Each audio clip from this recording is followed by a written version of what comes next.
RTI for sponsoring this event.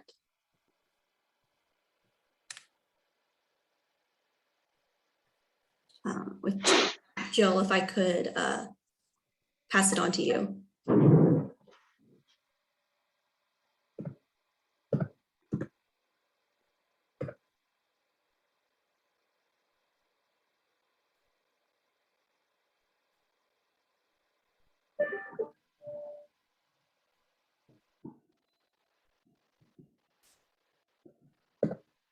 Hello and welcome everybody. I'm Jill Stewart and I am happy to be introducing our session today on understanding pathogen flows associated with sanitation practices in urban communities. I'm going to give just a little bit of background and context going all the way back to the basics. This is a classic graph showing the decline in infectious diseases with water and sanitation improvements throughout the 20th century in the United States. And you can see this decline starting at about 1900 and heading downwards at a rapid rate, with the exception of the 1918 flu, as it went down. And then with a slight increase in the 1980s due to HIV/AIDS, and unfortunately another increase now with COVID. The US is at about 200 deaths per 100,000 population, and that's one of the higher ones in the world. So there's still this decline with these unfortunate and devastating increases at the end. But the important here is this decline, and notable is that this occurred before the widespread adoption and use of antibiotics or vaccines, which happened later in the 1940s and 1960s. And then unfortunately, this was not necessarily observed everywhere in the world. So this is a graph showing the United States or showing higher income economies after 2000. So at the end of this decline with these lower levels of infectious diseases, still grappling a bit with the respiratory diseases, but showing that other economies did not reach those same low levels, to have not reached parity. So even in this time period between 2000 and 2015, you can see that there's higher rates of infectious diseases in low income economies and low to middle income economies. That they have been decreasing or were decreasing, but still higher than we see elsewhere in the world. And one of the challenges associated with this is urbanization. So even as WASH was expanding around the globe, there was also a global trend towards urbanization, with increasing numbers of people living in urban environments. And on this graph, on the right graph, you can see the dark blue squares showing that in more developed areas, you did have an increase in urbanization that ticked upward and somewhat plateaued. And in less developed areas, you have this increasing trend where you have high numbers of people living in urban environments. So there's a number of people in these more densely populated areas. In some areas, there's also informal settlements. And in these settlements, there's often a lack of basic services, which can include inadequate housing, not enough piped water or not piped water, and a lack of sewage and waste management.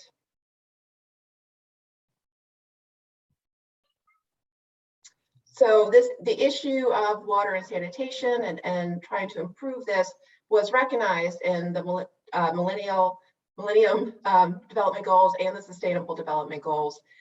So Goal 6 is dedicated to providing access to clean water and sanitation for all, and sub-goal 6.2 specifically dedicated to providing adequate and equitable access to sanitation and hygiene for all.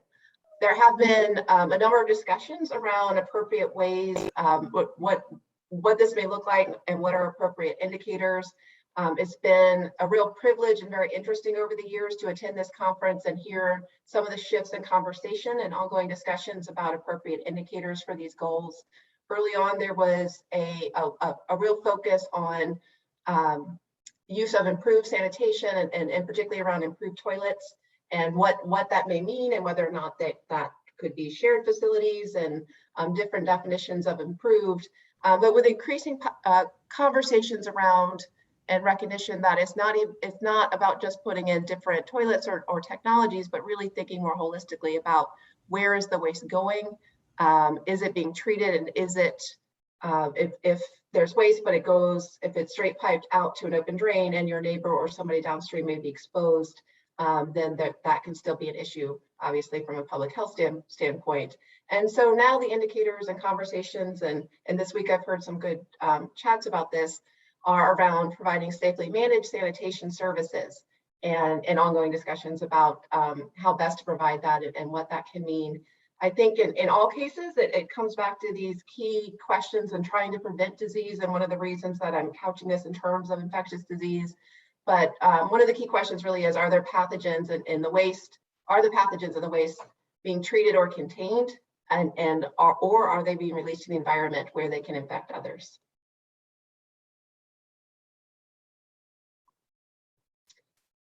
And so one tool that has been developed to help us think about this and think about where the waste is going and how it is managed is the ship flow diagram. This is showing it estimates the fractions of safely and unsafely managed excreta along each of the main sanitation service chains within a community. This has been helpful for sure, but there are additional areas where we can make some improvements. A classic one makes a distinction, kind of a binary distinction between safe and unsafe. And so chances of and opportunities to get more specific with pathogens, to provide quantitative estimates of different levels of risk, and could be very helpful, as well as the current diagrams tend to focus on fecal sludge. And it focuses on fecal sludge management and doesn't necessarily do enough to address the liquid stream. And there's ongoing questions and research about hazards associated with both the liquid and solid fractions within wastewaters.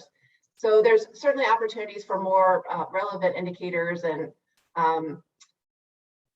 better estimates about how and where pathogens may be released in both solid and liquid fractions. And so today we're going to talk about some of the research and ideas and practices associated with trying to better understand these pathogen flows and hazard flows within communities. And so some of the questions I'll challenge you to think about through our presentations today are listed here. We're going to have 4 presentations followed by a panel discussion. And so at the panel discussion, we'll have opportunities to discuss these and additional questions. Please add additional questions as we go along. And please remember also to use the chat within Pathable, not within Zoom. So where you logged into the Pathable page, which is the conference platform, we'll be monitoring the chat there. But just some questions to get us starting to think through some of these issues. Are the pathogens being released into the environment where they can infect others? What types of topologies, sanitation topologies and contexts are most likely to contribute to releases? What are the relative risks associated with liquid and solid fractions? And what are the relative risks of exposure from inadequately managed sanitation compared to other pathways? We tend, in this conference, to really focus on water and sanitation, but with increasing recognition that there are other pathways for enteric pathogens, and to think broader about those. What methods and approaches are needed to advance environmental surveillance and risk assessment? And very importantly, how can these tools and information be best used to set priorities? How can we take this body of work and start thinking about translating the lessons learned into more actionable decision making? And we're really hoping to focus on that translation piece in our panel discussion today. So we do have 4 presentations of groups who are on the ground and actively working in this area. The format will be, we're going to have 2 presentations and then time for questions and discussion, and then 2 additional presentations and times for questions and discussion, and then we'll go into the panel. So for each of the presentations, I've listed the presenters at the top here: Drew Capone, Musa Manga, Christine Moe, and Freya Mills. And then for the panel, we'll also be joined from each project. We'll have an additional person from each project that will be on the panel who are also listed here. And so look forward to a good session with all of you. Thank you for joining us today. And remember to put your questions within the chat on Pathable, and I will hand it over to Drew. Thank you. Thanks, Jill.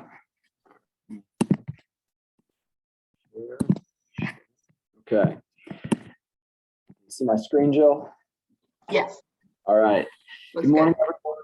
I'm Drew Capone, and I'm going to be talking a little bit about our work today, titled A Mass Balance Approach to Modelize Localized Flows of Feces and Fecal Sludges. So one of the big questions that came out of the Maputo sanitation trial is where are all these pathogens coming from? So you can kind of see here the figure on the left, which is some of our work that was published in ESNT, regardless of whether this was the control or the intervention arm at baseline or 24 months phases, those 24 months later. The y-axis there is the mean number of pathogens that we detected in a single gram of latrine entrant soil. So regardless of phase or intervention arm, we were detecting a high number of pathogens in a single gram of soil. And we were really curious, even in the presence of a possibly or almost transformative intervention, you could probably argue MAPSAN is a transformative intervention. Even 2 years later in the intervention arm, we're still detecting a high number of pathogens in latrine entrant soils. So based on that, we were really curious, and our research aim was then to estimate the mass of child feces and fecal sludges that could be plausibly transported to soils using a mass balance approach to give us a better understanding of how much of these are being transported to soils, and maybe we could do a little bit of thinking about which one is more likely. So we did this by enumerating Ascaris ova in soils, fecal sludges, and stools. We chose Ascaris ova because they're incredibly persistent in the environment. Via microscopy, it's a countable unit. So unlike E. coli, which might be naturalized in soils, or gene copies via PCR, which may not become from viable organisms, using microscopy gives us an objective indication that we're able to count the number of these ova in these matrices. There's no pigs in urban Maputo, at least in all the compounds that we assessed from the trial. So we have a high degree of confidence that all of the Ascaris ova we're finding in soil and other matrices are coming from humans. And we were able to use morphological characteristics to assess viability. So this just quickly, since all of our samples were frozen for shipment, we didn't do the traditional viability assays. Instead, we looked at morphological characteristics and assumed that any ova from the single cell stage all the way up to a visible larvae was considered presumptively viable. And what we found in these three matrices was as we expected. The y-axis of this figure is the log 10 transformed presumptively viable Ascaris ova per gram. And we found the highest concentration of these ova in stools. Fecal sludge, which is dilute stool, had a lower concentration than stool. And in soils, we found the lowest concentration of presumptively viable Ascaris ova. And we applied these values to a mass balance. And a mass balance just requires a well-defined system. So if we're looking at this box here, to define a mass balance, we need an input and an output. And inside our system boundary, we may have generation, consumption, or accumulation. And we applied this concept to the living environment of compounds in a Maputo sanitation trial. So my system boundary was simply the wall around the living environment. The input to my system could be child feces from diapers or open defecation, or child potties that were maybe not cleaned properly. Fecal sludges could be transported to the environment during emptying, flooding, or leakage. And we modeled a third scenario that had both of these things going on. We assume no soil and hence no Ascaris ova leaving our system. We assume that child ingestion of soil is negligible, and that for the purpose of the model, all these ova are staying in the system. And the only way the ova are leaving is that we modeled ova die-off using a first order reaction. We did this using a Monte Carlo simulation to account for the variability in our measurements. And what this model shows in these three different scenarios is that in model one, where all of the ova we observed in soils we assumed is coming from child feces, the 50th percentile of our model output suggests it only takes about 2 grams of child feces transported to soil per day to explain the ova that we found in soils. And in this scenario, we assumed a steady state such that all of the ova that are dying off each day are being replaced by child feces. So that's when we say child feces per day, we're assuming 2 grams per day given a daily steady state. For fecal sludge, we assumed that they achieved the steady state after 3 years. So we assumed it could have been an emptying event after 3 years or a flooding event after 3 years. And then in scenario 2, where all the ova and soil are being replaced by fecal sludge after a 3-year period, it would take 21,000 grams or 21 kilograms at the end of that 3-year period to replace all the ova that had died off. And then when we modeled a scenario where half of the daily die-off of ova was replaced by child feces, and then the remainder after 3 years was replaced by fecal sludge, values were certainly lower for child feces, but because almost the die-off was considerable, and most of these ova are dying off in the first year, just due to the way that logs work, that the actual value was about this. It was only about a half kilo lower. So with rounding, it was still 21 kilograms after 3 years. So some challenges with this approach: imperfect data. We use presumptive viability and not the gold standard for measuring ascaris viability. This was certainly easy to do in an urban area, but in rural areas, this might be more challenging where we don't have as well-defined living environments. We have some data on emptying that suggests very little emptying was occurring, which suggests plausibly most of these ova are being transported from child feces and not fecal sludge. But there are other events such as flooding and latrine leakage that are certainly contributing ova from fecal sludge into soils. And this approach was just focused on soils, but there are other important exposure routes that need to be considered.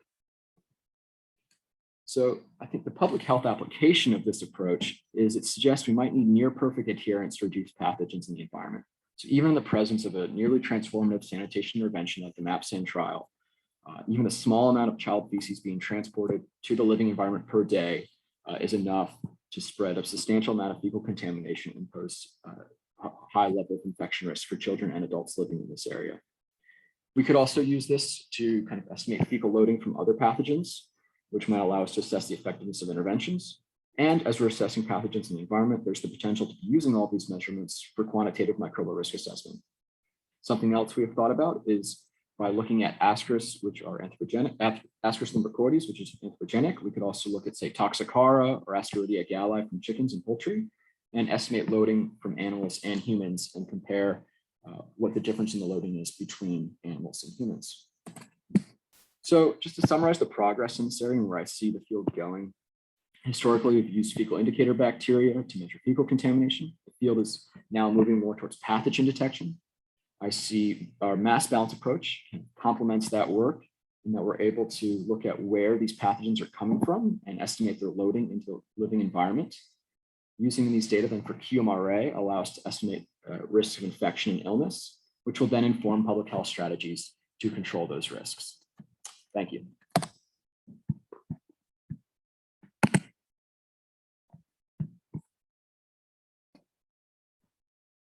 And I think with that, we're going to go to Musa next. Jill, is that right? And then we'll take questions. Yes, that's correct. And we'll do questions for both after the second one. Thank you, Drew.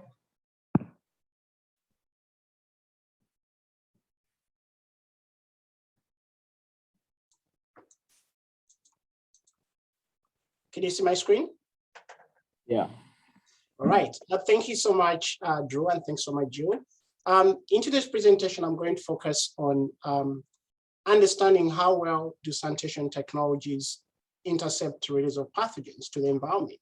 I'm trying to use evidence from terminology. So I'm presenting this work on behalf of a team from different institutions, as you could see the logos. So I've structured this presentation into 6. I'll give the introduction, I'll give the methods used, share a bit of the results that, key results and some kind of the sanitation and public health implications. I'll then finalize by giving the next steps and then acknowledge some of the people we've worked with. So let me start with the introduction straight away. Evidence has showed that exposure to fecal pathogens is responsible for a substantial portion of global burden of disease.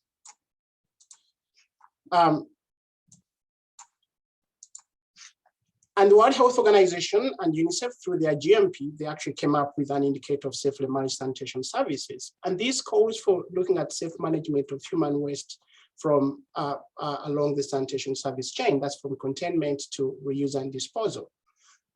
with that, most recent research has showed that even if all the stages of the sanitation service chain are important, the front end of the chain is actually requires the highest priority because this is where most pathogens are released, and therefore we should probably pay much attention to that. However, the relative pathogen release associated with these technologies is still not well understood. And that brings me to the question for today. How does daily pathogen release to the environment from one, liquid discharges and periodic dislodging vary by technology? I'll straight away take you to the methods. What did we do? So what we did is we traveled and went to Tamil Nadu, India, and in Trichy, that's where we did the field work, and Coimbatore. And what we actually did, we did some kind of key informatics interviews with sanitation stakeholders along the sanitation chain. We conducted some kind of community transect works to understand the fecal sludge and sanitation management practices in this community. We managed to identify some kind of links along the chain, and also conducted some kind of structural observations and surveys and sanitation technology user surveys, basically to understand what kind of technologies do they have in this community. And so we managed to really look into that and how are they being used. The most important thing we did, we actually did some field measurements and environmental sampling, whereby we had to look along the chain and sample all the links from the chain and try to understand the concentration, also do some kind of field measurement. What we probably see here are some of the technologies I'm going to be talking about in the next presentation. I'm going to talk about some of the things we encountered. We encountered the fully lined pit, which actually has permeable walls and open bottom. We came across a partly lined tank, which has got impermeable walls, but open bottom. We came across a fully lined tank with no overflow, and also came across a tank with a liquid discharge by soakaway pit, which could qualify as a septic tank. But then also found that they had several tanks which were discharging to the environment, that is surface, open drain. And lastly, they had some kind of technology with a black straight pipe from the toilet direct to the environment. So what we did from there, we actually had to think through a mass balance, as Drew already said. So what we said is, we had to do a mass balance along the sanitation service chain. That's from containment, emptying, transportation, treatment, and disposal. And in doing that, we took an example here. We had to look at what are the pathogens coming into a given system we're looking at. What are those pathogens that are actually being removed by die-off? What are those pathogens that are released in the liquid discharge?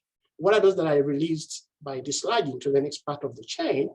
And what are those that are actually going through liquid exfiltration that we actually had to assume? Now, if you look at this chain, it looks at containment, emptying, transportation. Ideally, this is what the chain is, but in this community, they actually had a decanting station from containment. You go to emptying and there's a decanting station, then you join a full sewer system for the whole kind of town. So meaning that we managed to track up the decanting station to probably see, but we also looked at the other part of the chain. So in this presentation, I'm going to talk about what are the pathogen releases towards the decanting station. So should I go to the results? In these results, what I'm showing is the average daily per capita E. coli release. And in this figure, what you see on the x-axis, I'm showing the different technologies I've already showed you, and I'm showing the liquid discharge. But what you could see from this figure, that all those sanitation technologies that do not have containment recorded the highest E. coli release because it's the pathogen indicator we used. It recorded the highest. And if you look at those containment systems, which are actually two, which have got effluent pipes to the environment, and these were community trace and fully lined tanks, which are household, probably recorded in the margin between 8.8 to 9.1. What this tells us that shifting from use of straight pipes to use of these toilets, you could probably have a reduction of a 1 to 2 log reduction. But then other systems you probably see not applicable is because they didn't have overflow pipes to them anywhere. Another thing we'll probably have is we had to look at the dislodging route.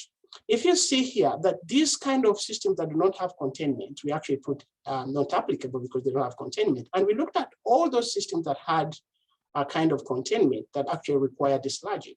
But what we get to know from this figure, that all those kind of containment system with a high emptying frequency recorded high E. coli release. For example, you look at fully lined tanks without effluent pipe, which are actually acting as holding tanks.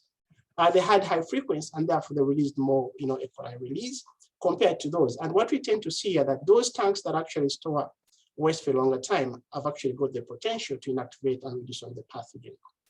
Comparing the releases in the discharge and the liquid discharge, what we found was that the containment systems with the liquid discharge more E. coli per person per day, which is about 60 times higher than what they discharge in the discharging, which tells you that it's important to look at the liquid discharge. Now, looking at the combined one, where we combine the liquid discharge and a fecal sludge, we actually found that still those systems without containment recorded the highest E. coli release per person per day. But when you see this, what it's actually telling you that if you have a potential to contain your waste for a longer time, you like it to reduce the whatever number of E. coli releases you probably get from this system than when you have less containment. So straight away, we actually went to the next part of the chain and said, okay, let's look at what happens after dislodging. So we dislodged and that follow up the kind of dislodged, sludge. And we looked at the pathogens. If we went ahead and computed whatever leakages are before you get the decanting station, what we found still that the sewers were releasing more along the chain compared to the containment system, which actually releasing through this. And when we compared them clearly, we actually saw that partly lined tanks and fully lined tanks with soak-away pits actually have a potential to actually reduce the E. coli release to the environment than other systems. And then we went ahead to look at the total population served by a given sanitation technology to know what kind of E. coli release that happens in this community. What do they actually release? What we actually find here, interesting results are that straight pipes and sanitary sewers, what you see in the red here is what we're actually saying as what went to the environment, and the green is what went to the next stage of the chain. And what you see all on the x-axis, still we have sanitation technologies. On the y-axis, we have the average daily E. coli release. What we probably get from here that the direct pipe discharge and the sanitary sewer we actually emitted quite a lot of E. coli release.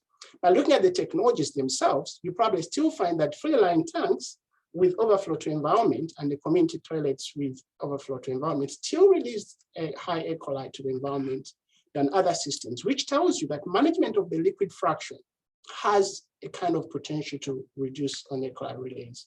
And these systems here performed better didn't have that. So what do we take out from this? Sanitation and public health implications from these results, what they tell us is effluent from containment systems, the so-called septic tanks, which actually are known, release high E. coli release. And therefore, even if fecal sludge management is important, we need to pay more attention to the liquid discharge that's coming from these systems, as those actually release more pathogens to the environment.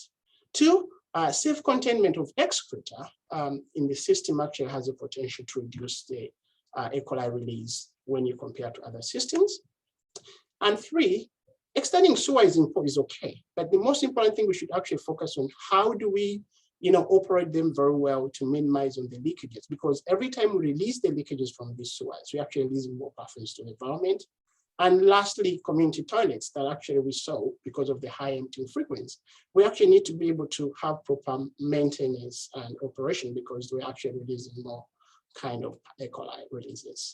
Next steps, we're already trying to develop or come with pathogen hazard flow down, which we've already done, but we need to refine it. So into this, what we've done is I've talked about up the decanting station here, but we've already looked at this downstream and we're planning to actually have this as we can look at pathogens. And what you could note from here, that the liquid discharge, which actually in red, we're actually using more E. coli.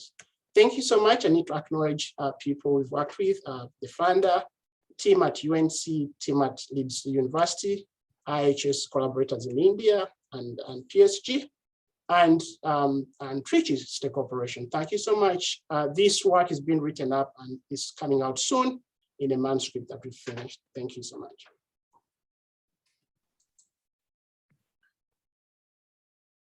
Thank you, Musa. Again, everybody, please feel free to type your questions into the chat on the Pathogen website, not on the Zoom site. There is one there, I think it's for you, Musa, from Gemma Phillips that says, is it certain that there is no adult open defecation, and how regular are flooding events in the study site? Thank you. Thank you so much for that good question. So we did not capture that in this study, but we've modeled it in the pathogen hazard flow that we're developing to be able to put in those events, because the time, even the 2 years we looked at doing this study, we wanted to capture flooding and rainfall, and that never happened. So whatever timing we thought was going to rain, it never rained all the time we went to sample. So we didn't get a chance to capture that. Thank you. And Jim, just clarify that the question was for Drew. Oh, it's all right. But Thanks. I think it's a good question in both contexts. Yeah. So open defecation was incredibly rare during the MAPSEN trial. We had really high adherence to intervention. And even at baseline, I think only one household out of hundreds of households that we enrolled reported any open defecation. So the amount of child feces that's being transported into the environment compared to adult feces from open defecation is several orders of magnitude higher. Flooding is hard to quantify. We asked people, had your system flooded in the last year? And about 5% of them said it had, but we didn't really dig into like how much, what was that flooding event or how much left their system during that event. So it's a little bit hard to quantify that data. Thank you, Drew. And an additional question from Ryan Schweitzer asking, yes, and yes, you did get in the correct location for asking him. Thank you. And it says, it seems like the second presentation is failing to distinguish between what are actually containment and treatment decentralized systems, so actual septic tanks, versus what are only conveyance systems. So that would be sanitary sewers, for example. The takeaway mentions so-called septic tanks, when in fact they are not all septic tanks. So Musa, can you comment on a septic tank, which may or may not be, septic tank is not always a septic tank, and as well as the distinction between the containment and treatment systems versus the conveyance systems within your modeling efforts. Thank you so much, Jill. For the last 4 years of doing this work, we've been actually doing several presentations, because the first thing we had to do is to be able to distinguish what septic tanks are. And when we went to India, everyone claimed to say, we have spot septic tanks. And we spent the whole time digging out these tanks to know what exactly do they have. And we actually found out that 90% of that claim that they had septic tanks, they didn't have a septic tank. So what we're trying to do is in one of the paper we're actually pushing out is we're trying to tell someone what would be things you need to have in your system to qualify to be a septic tank. And the soakaway pit is very key, because if you miss a soakaway pit, then your system ceases to be called a septic tank. If you miss a kind of a system that can manage the liquid effluent, so going to a sewer or something, then it ceases to be a septic tank. So we're trying to capture that. And then what we're also doing here is the treatment bit, is we're trying to look at the sewer, which is, sewer is something that we think the waste is not holding there for more than a given period of time, compared to the containment system or on-site sanitation system, whereby things go in and they could be contained for a given period of time to allow pathogen inactivation. Thank you. Okay, so and last question from Amber Barnes. Great presentation for both speakers. Drew, do you have any indication on the zoonotic risk for the ascaris transmission that is presented by stray dogs in the same area? Yeah, we didn't specifically look at any dog feces, but typical dogs are usually infected with Toxocara canis, and under a microscope you can distinguish between the two, because Toxocara canis is morphologically different and larger than Ascaris lumbicoides. There may be some instances where dogs, there might be a small chance they can become infected with Ascaris, but that's rare, and for the most part, dogs are typically infected by Toxocara. But that is something we're going to be looking forward to doing, is looking at those impacts from other animals in the next round of MAPSAN in the upcoming year. Thank you, Drew, and thank you everybody who typed in our questions, and let's keep the discussion going and the good thoughts going. Our next presenter is Christine Moe, who is concurrently teaching a class. So we have a recording of her presentation, but we also have the project manager for SaniPath and for this work, Siraja Raj is here and will be able to answer questions related to this presentation, and will be able to serve on the panel. So I will ask Catherine to play Dr. Moe's video.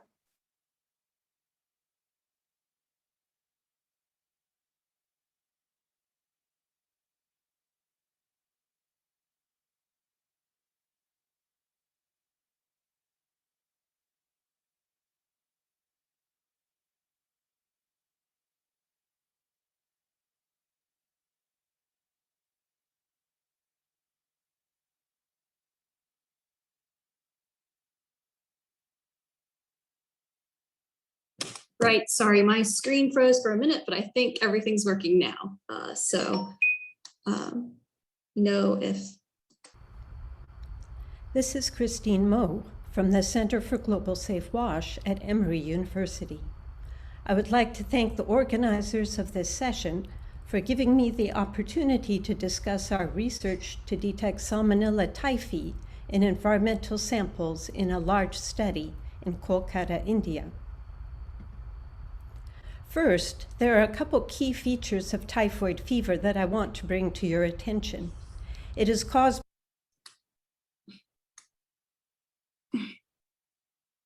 by the bacteria Salmonella typhi, which is specific for humans, so it is only excreted in human feces. It is transmitted by fecal contaminated water, but also by contaminated food and food handlers. The peak incidence is in children and adolescents, but it has been difficult to estimate the actual burden of typhoid fever because of nonspecific symptoms and poor diagnostic methods.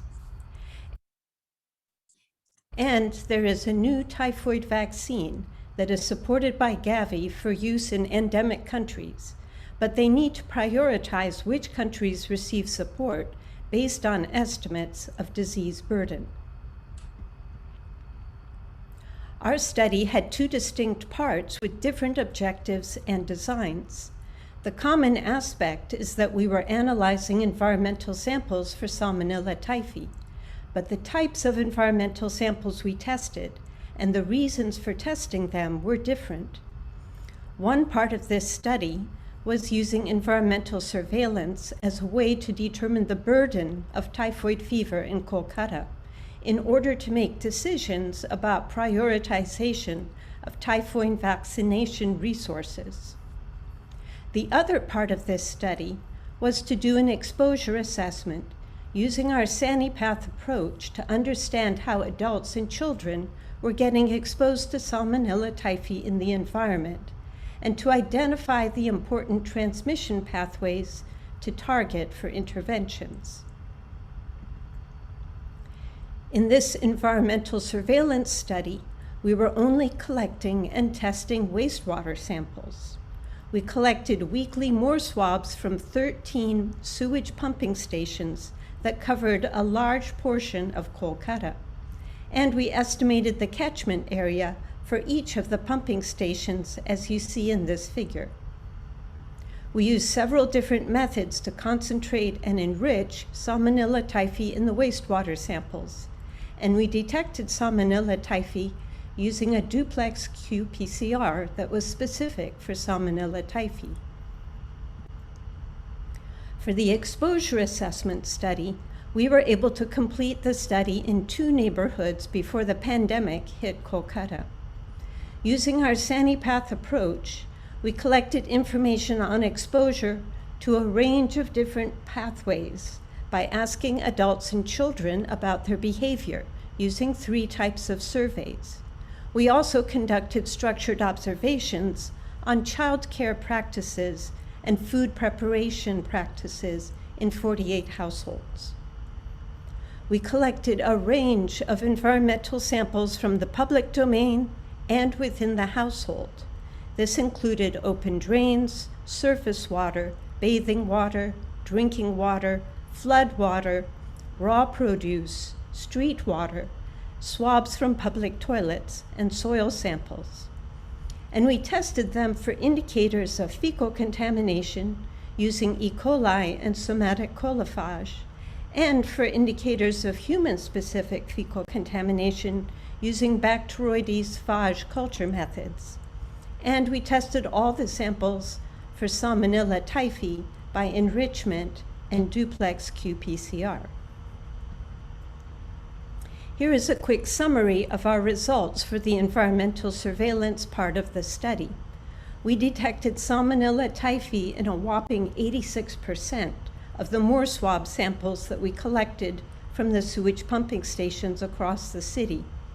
And this detection was widespread across the 13 pumping stations that you see on the y-axis here. And it occurred during the whole study period, from May 2019 through March of 2020. For the exposure assessment part of the study, the behavior surveys indicated that most children were drinking municipal water and were frequently exposed to public toilets and floodwaters in both study neighborhoods. Children in one study neighborhood also reported frequent exposure to open drains.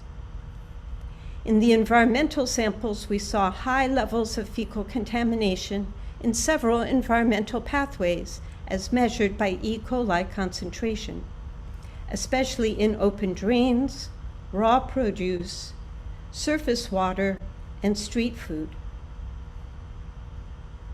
But we only detected Salmonella typhi in surface water samples in both study neighborhoods and in soil from one study neighborhood.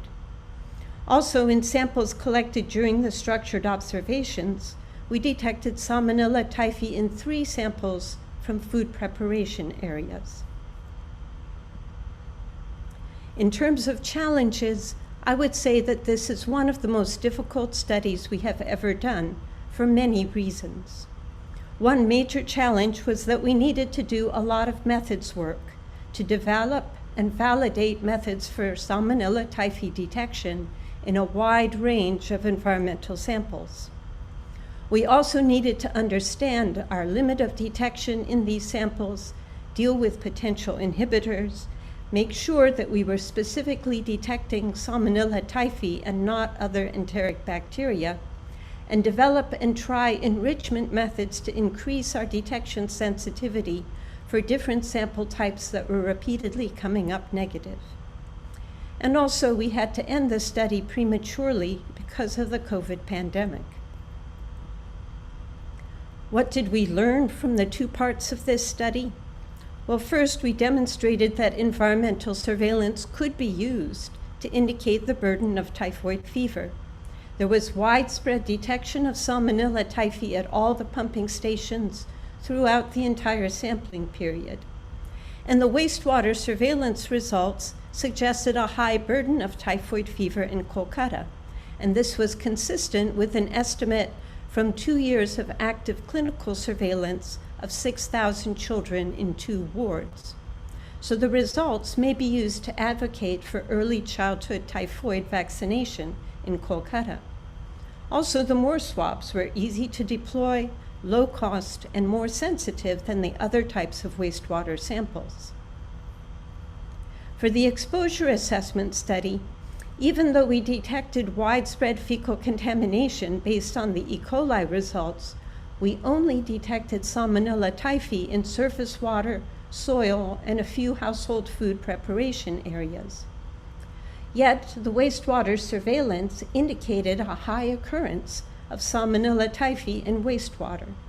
So the results of the exposure assessment did not really explain why there is such high typhoid incidence in Kolkata or how the children were getting exposed. These results could be used to advocate for better fecal sludge management to prevent surface water and soil contamination and for improved household hygiene.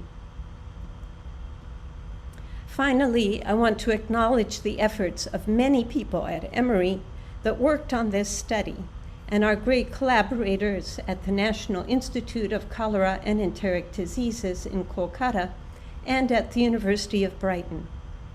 We are grateful for the support of the Bill and Melinda Gates Foundation that sponsored this study. Thank you for your attention.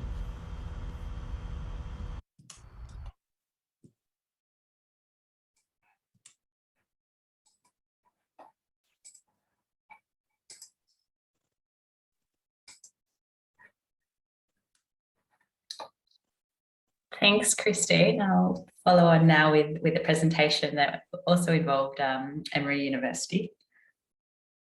You might be able to hear me better. Today I'll present some work that we conducted with Emory University along with icddr, funded by WASA. Yeah, sorry, this is Jill. I'm sorry to interrupt. The screen that I'm seeing shows doesn't show your full slide, it looks like. Great, I'll try again.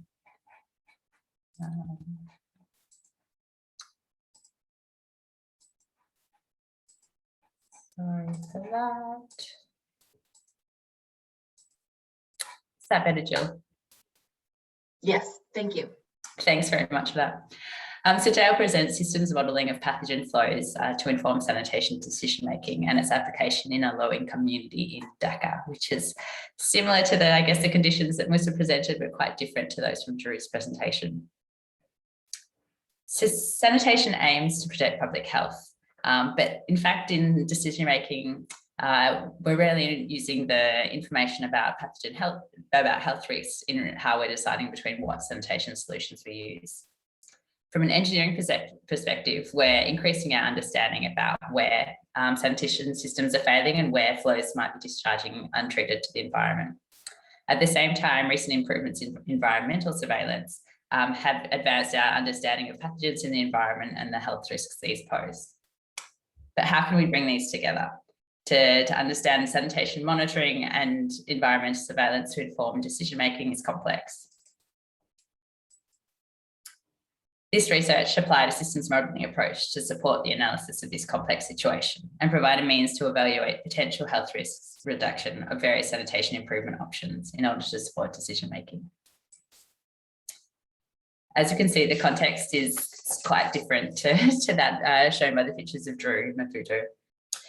Systems modelling has a benefit that can be adapted to the context, and this context in Dhaka is a case that despite having a very high access to toilets, most of these toilets actually discharge to the drain or via a septic tank discharging to the drain. Previous research by SaniPath found that drains had the highest prevalence and concentration of E. coli from all exposure pathways. And other studies in Africa and Asia have also found that open drains, especially in low-income or slum areas, are a critical transmission pathway. Therefore, our research really focused on this contribution of sanitation systems to pathogens in drains and the exposure of the local community to open drains.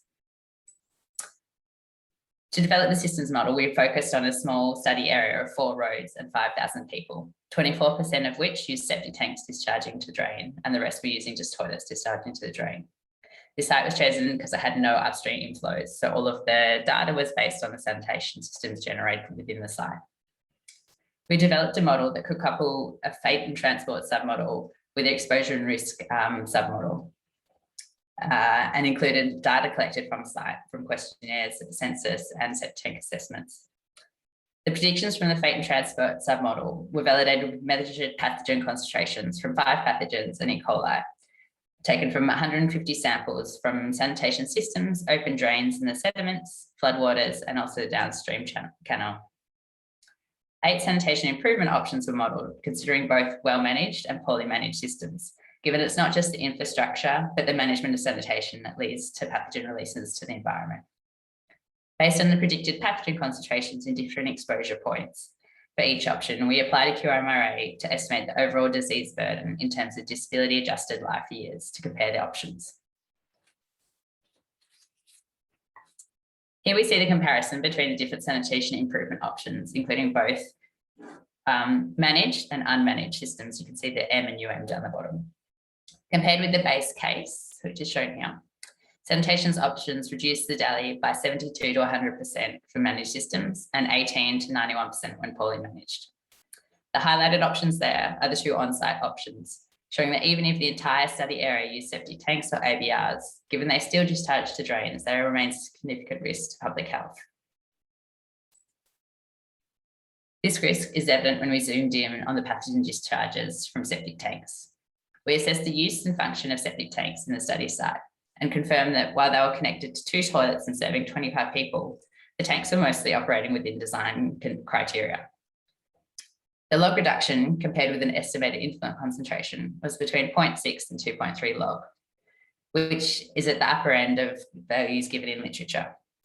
Despite this reduction, pathogens were detected in all effluent samples, including 68% of samples positive for norovirus and 45% positive for Vibrio cholera, with a mean pathogen concentration from 3.3 to 4.6 log per 100 milliliters.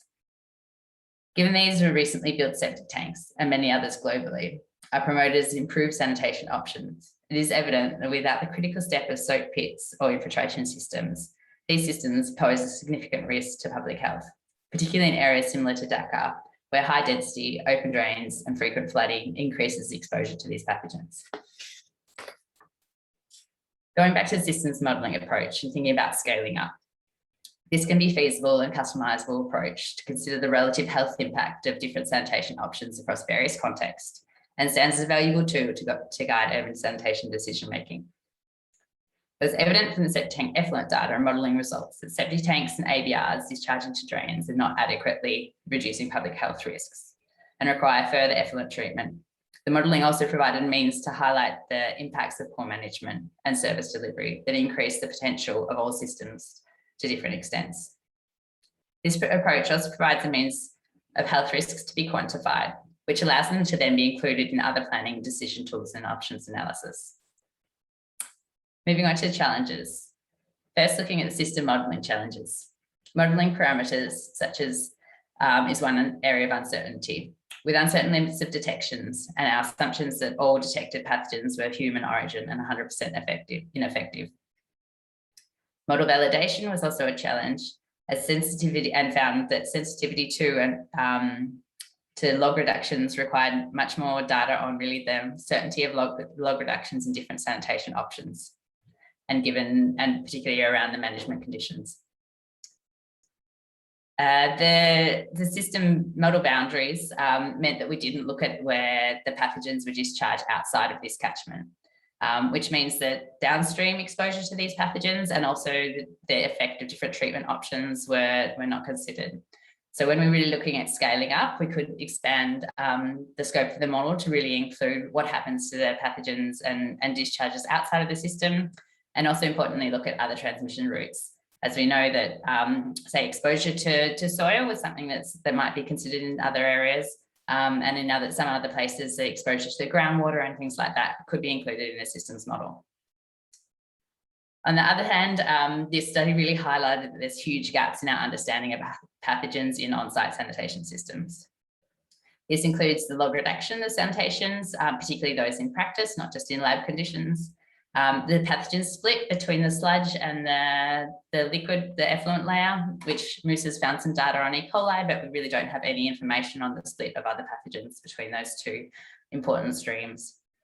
And one important one is to understand really how these management improvements, such as emptying, could affect the discharges, because there are so many systems that are already in practice. And if there's any way that we can improve by improved management practices, that gives options for countries such as Bangladesh on what they can do now to improve these systems.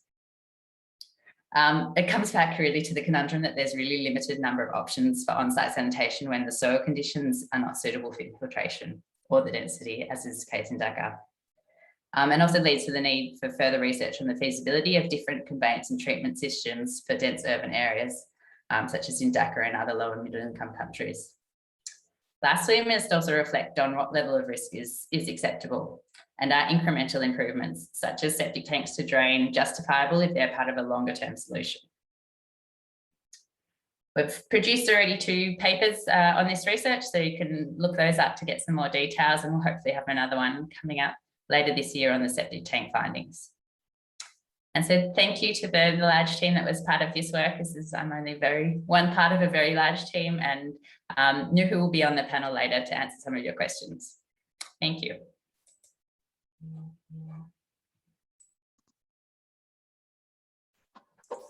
Thank you.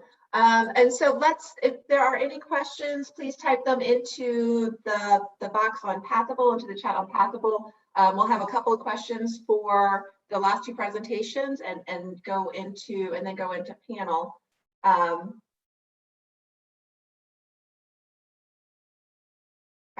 Pete, I'm reading I think that's a comment more than a question.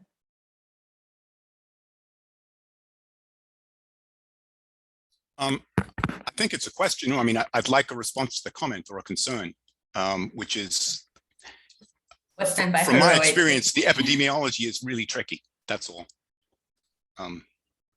Yes, so the comment is, thanks for a presentation on the direction in which sanitation and health planning clearly wants to go. How heroic are the epidemiological exposure dose response assumptions in the modeling?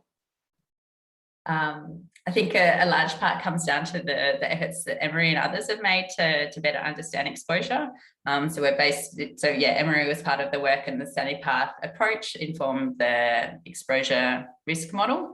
So I think Saraja, would you call them heroic, or would you call them the best available knowledge that we have, and just applying that? Right. Yeah. The best available knowledge that we have. It's certainly an area that could use improvement, because, as you know, sort of information on this, the exposure dose, these intake values that we use on, duration of events and dose response, a lot, we don't have as much information of that, especially in low and middle income countries. So I think it's an area that can be improved. Some of this was informed by, formative research that we've done in low and middle income countries as part of this SaniPath study. Some of it was from the literature. So definitely an area for improvement, but we did the best with what we could. Yeah. That's all anyone can do. Thank you very much. Agreed. Yeah, very impressive. And this link between some of our measurements and health, I think that this is so important. And one of the real hurdles, I think, to decision making. So we sometimes can get lost within the models, when in the end, we also want to be able to make recommendations from those. And I think that this work is very applied and moves towards that. And particularly if we put all of the 4 presentations together, you can start looking at how different technologies might have different recommendations, how different exposure pathways might have different recommendations. Can I just add one point, Jill? I think another benefit of this is that we were comparing options. So in our sensitivity analysis, some of these assumptions, yes, they did have quite a large impact on the sort of the amount of DALI, but they didn't have an impact on the comparison between options. So that's where we can say, yes, we have some uncertainties, but how much do they actually affect what we're trying to compare? And I think that's the benefit of, we're not trying to say this sanitation has this DALI from it. We're trying to say this sanitation compared with the other one, based on the same criteria, we're able to compare. So I think that's the thing that we say, we know to this amount, and how can we use the knowledge that we have to progress and inform the sector? Fantastic, great point. Are there any additional questions related specifically to the last 2 presentations in the chat? Okay, and if not, then we are going to switch to a panel format, which includes all of our speakers and then some of the additional people. Yes, come on in. Saraja Raj, Nuhu Amin, and Joe Brown.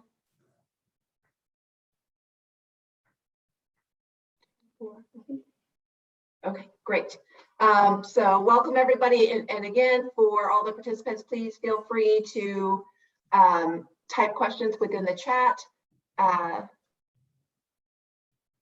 Gemma did, so I think that this was related to the last presentation, and then we'll go more general, but Gemma's asking, I was interested that you sampled drain water and sediment. Was there a difference between those results? Yeah, the water versus sediment is definitely, it's an interesting question. Unfortunately, I have to get back to you, Gemma. It's not at the top of my head at the moment, so because it was written a little while ago. I don't know if Nuhu or Saraja remember. Otherwise, we'll get back to you, Gemma, and put it in the chat. No problem. Although Saraja, you might have another context. You've done a lot of sampling within different environments and looking at different transmission pathways. I don't know if you want to comment on general observations about relative contributions for different transmission pathways, and possibly about what you can learn about fate, and if there's differences between this water and sediment question. I think is a big one. So I'll ask you, and then I might ask Joe and or Drew to follow up as well. Well, something in our SaniPath studies, we mostly focused on, we had samples of drain water, but we didn't look at sediment so much. We're in some of our formative studies, so I can't comment specifically on that question, but just generally in the exposure routes, I think something that was, interesting in our findings was looking at the results that we had from E. coli and sort of where we were seeing, relatively high exposures, food, sometimes surface waters and drains in Calcutta, but we weren't finding typhi and necessarily all of these different exposure pathways. And I know in Christine's presentation, she made a comment about, not being able to draw so many conclusions about like what is driving the exposure to typhoid. And, we've talked a lot about this. And, I think for us, one of the things that we were talking about was just the number of samples that we collected. And, pathogens are, you don't detect them as frequently in the environment. They might be at lower concentrations.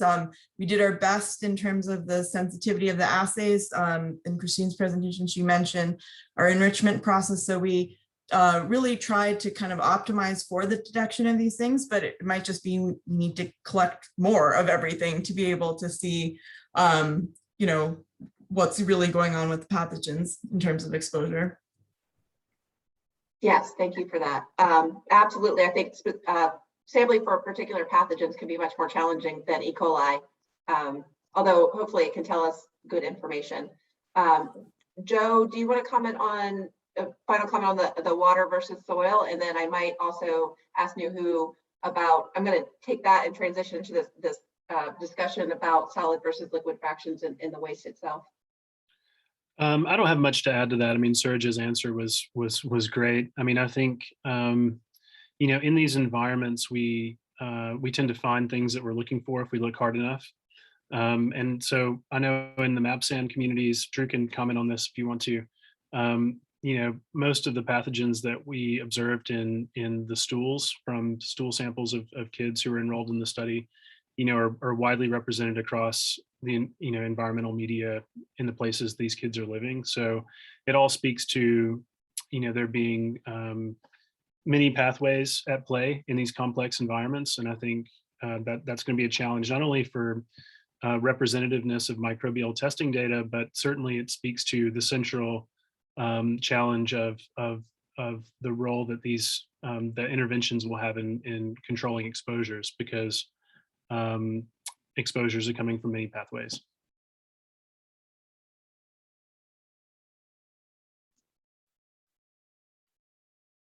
Yes, I definitely think we've been learning that it's very important, and to think beyond the water sanitation and to think more holistically about these environments, and the people leave these environments sometimes. So we can be very focused on households, but sometimes the children are still going to school and adults are going to work, and people are going to shops. And so I think that this is a larger issue that requires some systems thinking in order to address it. I think that's a great point.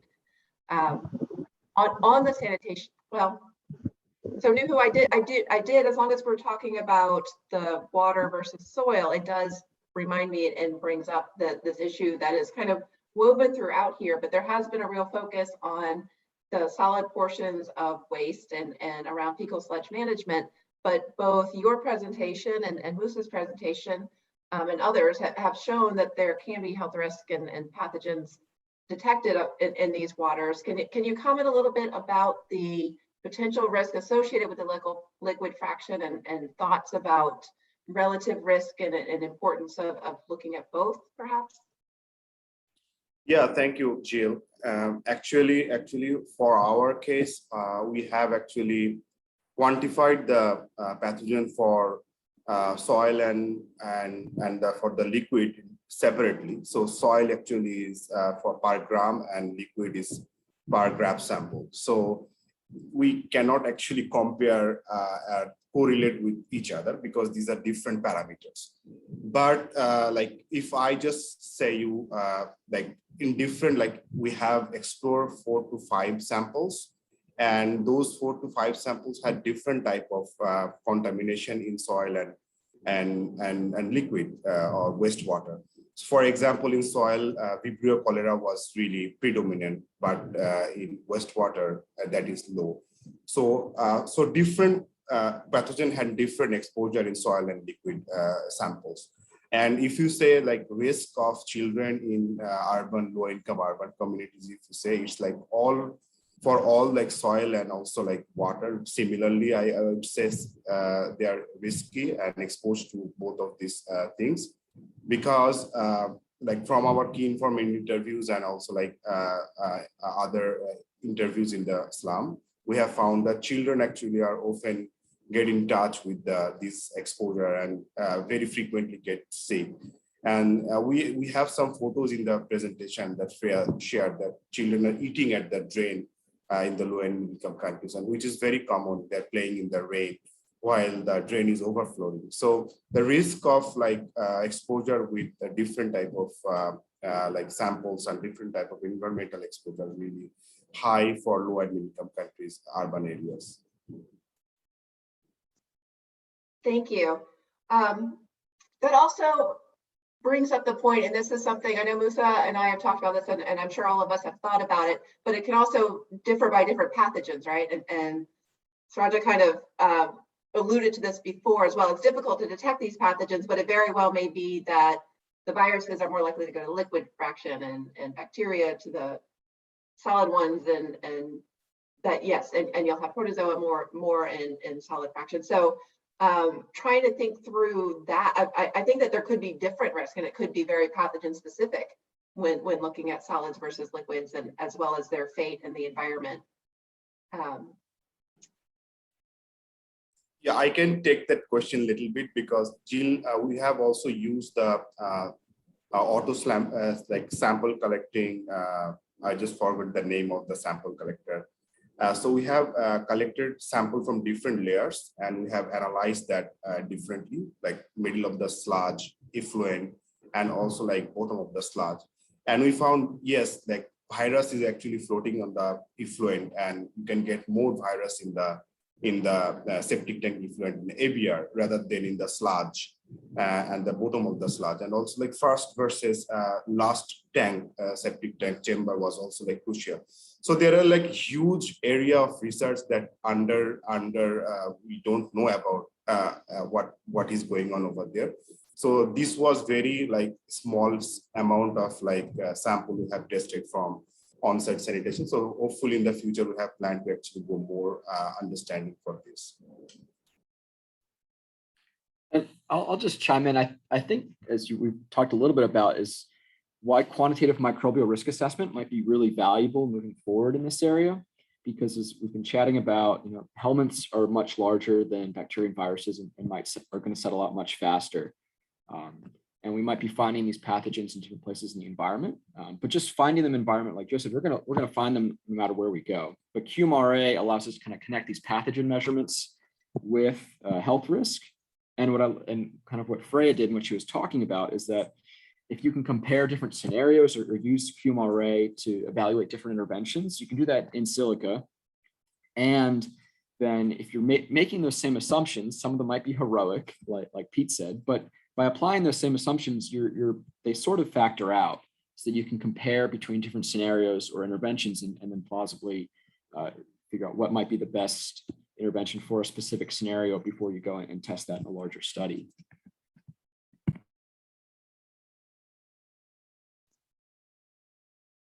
Great, thank you.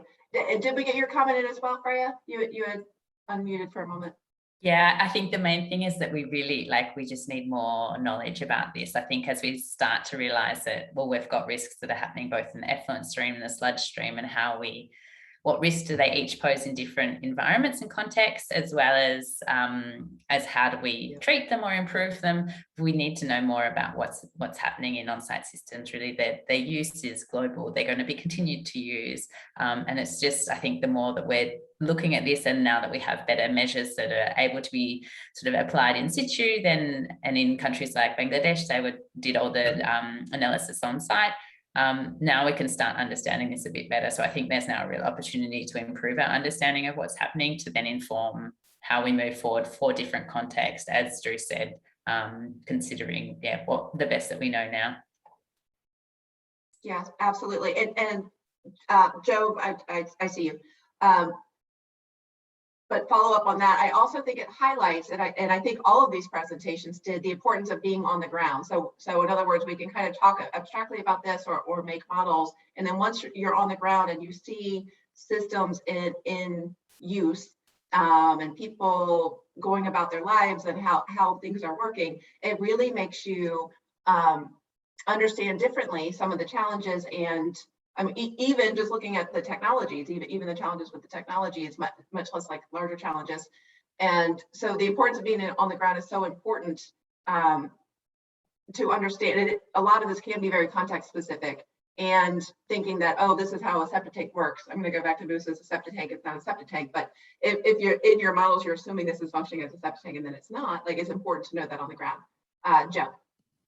Just picking up on that point, I mean, I think it's possible to overstate how much we know about these systems, and I think, you know, these are a handful of studies. We don't have a lot of empirical data, and what you're seeing for the audience is like an evolution in real time of our understanding of the ability of infrastructure to control microbes moving through the environment.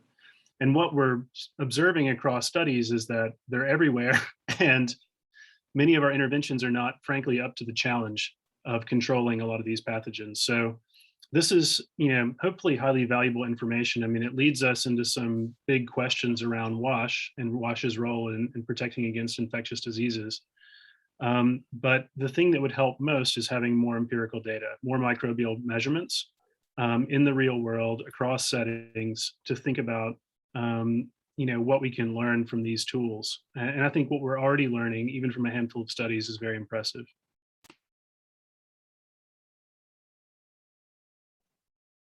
Absolutely agree. Thank you for that. So we only have 2 minutes left. Musa, what is one important takeaway from today's session? So the important takeaway is actually not so different from what Joe has said, that the mechanisms responsible for inactivation of these pathogens in these systems are still unknown. And we need to know that to actually inform the design of better systems and even modify the existing systems. So I agree with Joe that we still have, you know, we don't have enough information. We first get enough evidence to inform policy in the designing of these interventions. Thank you. Thank you. I think I'm going to go around with that question, but everybody's going to have to be short. Saraja? I think one takeaway I'd like everyone to go home with is detecting pathogens is hard. So, yeah. Freya? Musa brought up a good point is also the policy aspect. So yes, it's nice for us to keep talking about this, but how do we translate this into something that's interesting and taken up by those that are making decisions and investments? Yes, thank you. Drew? Yeah, I'm going to retweet Joe from a previous Water and Health conference, just say follow the microbes.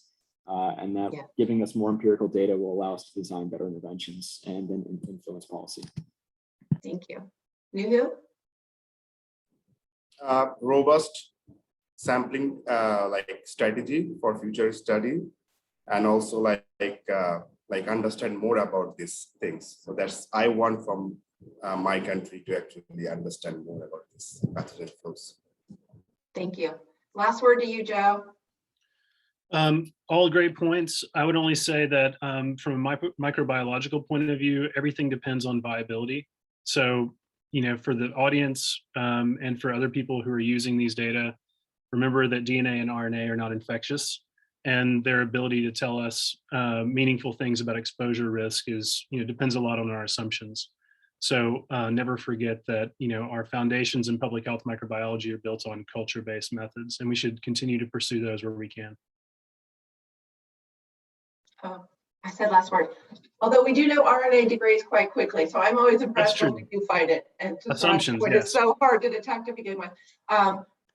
Thank you all. This has been an amazing session and discussion, and I hope that for all of us and for all the participants, looking across the different work that's being done is helpful, and trying to think more deeply about how different technologies can be putting pathogens into the environment and what are some of the best steps forward in order to make sure these pathogens, that humans are not exposed to these pathogens, and to think more holistically about how we can prevent those exposures. Thanks everybody for joining.